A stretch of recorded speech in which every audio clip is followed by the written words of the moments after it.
She hadn't always belonged to this strange, dusty land.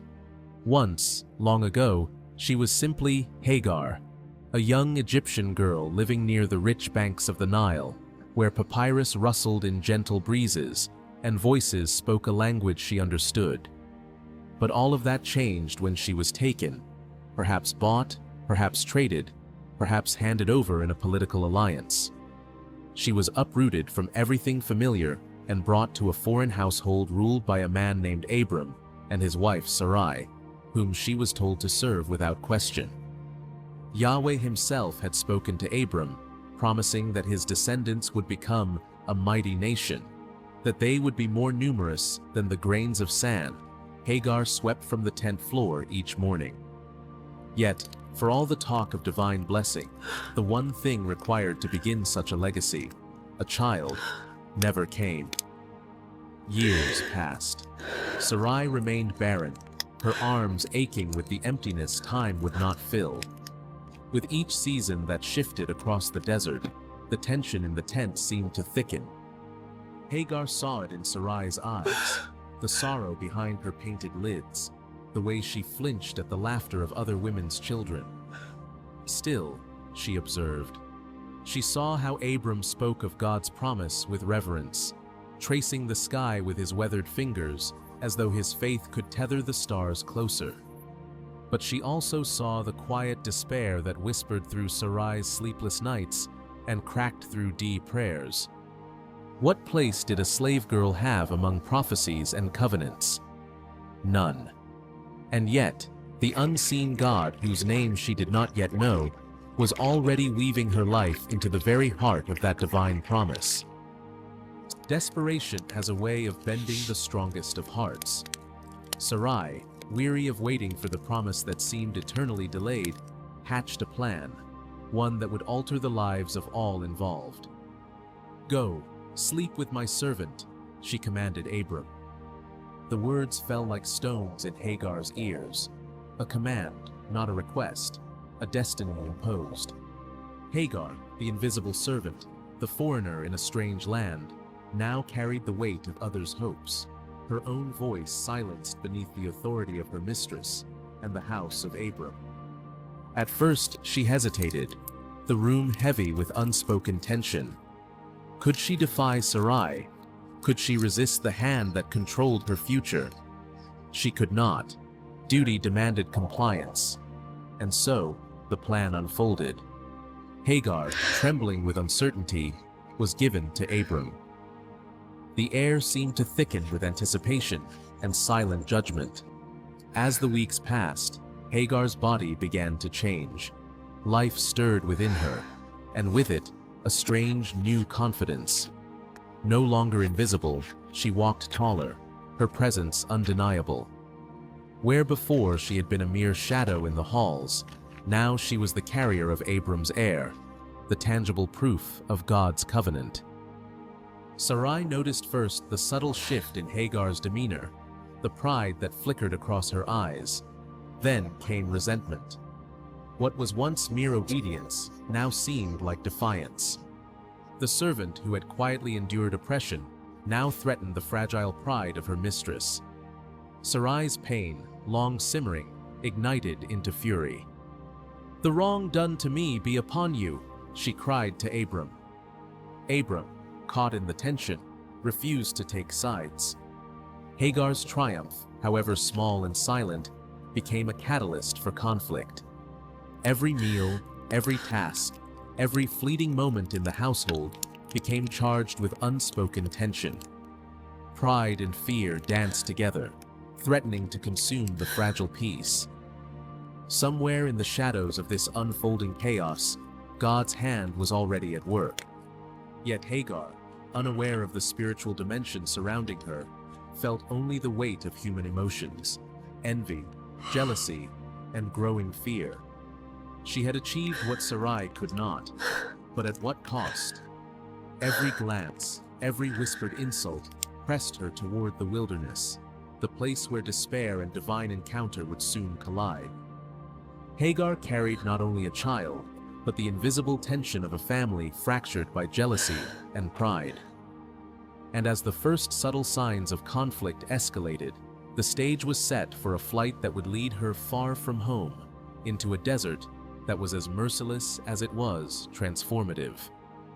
Hagar moved through its corridors with a new awareness of every glance, every whispered word. Sarai's eyes followed her like shadows, narrowing with each moment of Hagar's quiet pride. The servant spoke less in her presence. She could feel it pressing on her back, weighing her down, reminding her that she was nothing more than a servant.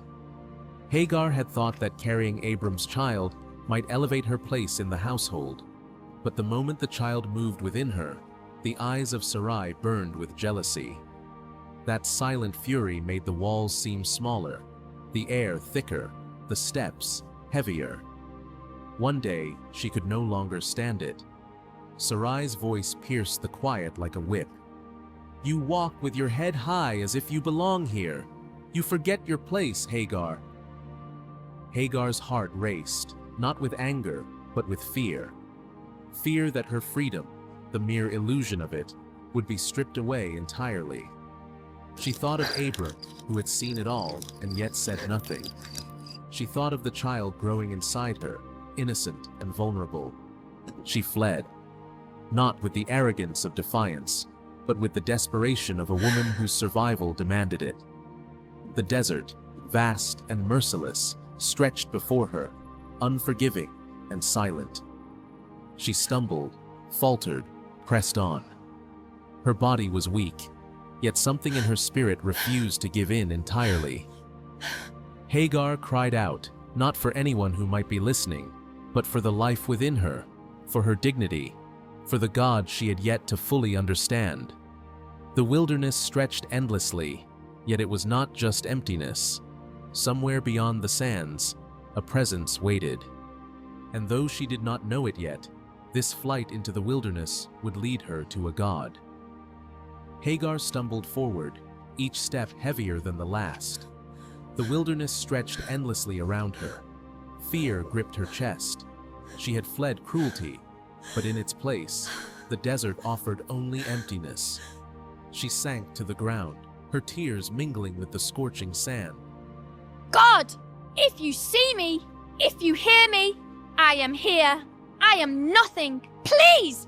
Her whispered prayer felt fragile, like the faintest wind against the vast expanse of the wilderness. No answer came, only the harsh whisper of wind through the dunes and the oppressive weight of silence. And yet, she was not alone.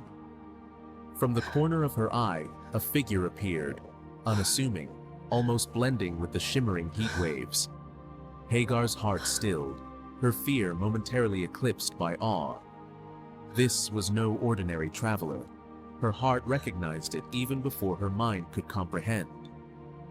"Hagar, servant of Sarai."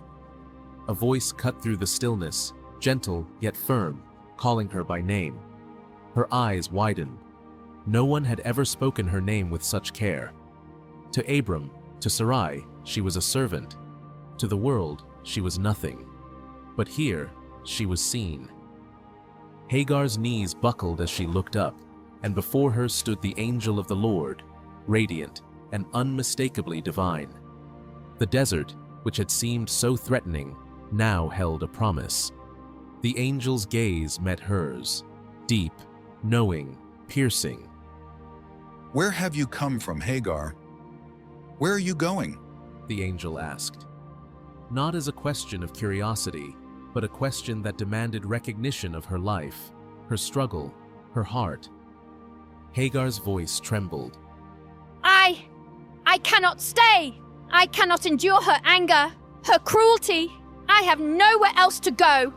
The angel nodded, understanding more than words could convey.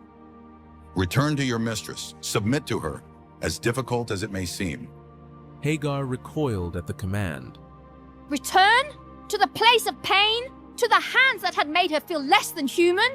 How could she obey such a call? But even as despair threatened to overwhelm her, the angel continued, speaking words that would echo through history. "You will give birth to a son. Name him Ishmael, for the Lord has heard your affliction. He will become a great nation. Your descendants will be too numerous to count. The words struck Hagar like a revelation. Her eyes filled with tears, tears of fear and of disbelief. Could it be true? Could the God who had seemed silent all this time actually see her, hear her, and have a plan for her life? For the first time, Hagar realized something transformative. She was not forgotten. Who are you, Lord? She whispered. The answer came not in words, but in her heart, a deep knowing. This is the God who sees. And in that moment, she gave him a name that would resonate across generations. El Roi, the God who sees me. Hagar spoke it aloud, trembling. You are El Roi. I have now seen the one who sees me. The angel's presence faded as suddenly as it had appeared, leaving Hagar alone in the desert once more. But now she was different. Her fear had not disappeared, but it had been tempered with faith. She understood that the wilderness was not the end. It was a threshold, a crucible in which God's purpose would be revealed. Slowly, she rose to her feet.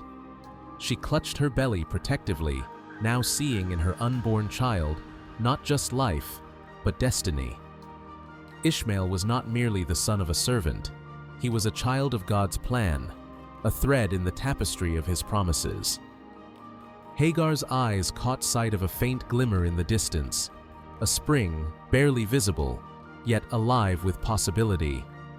She staggered toward it, each movement deliberate. It would become the place where despair transformed into hope. As she knelt by the water, she lifted her hands in quiet reverence.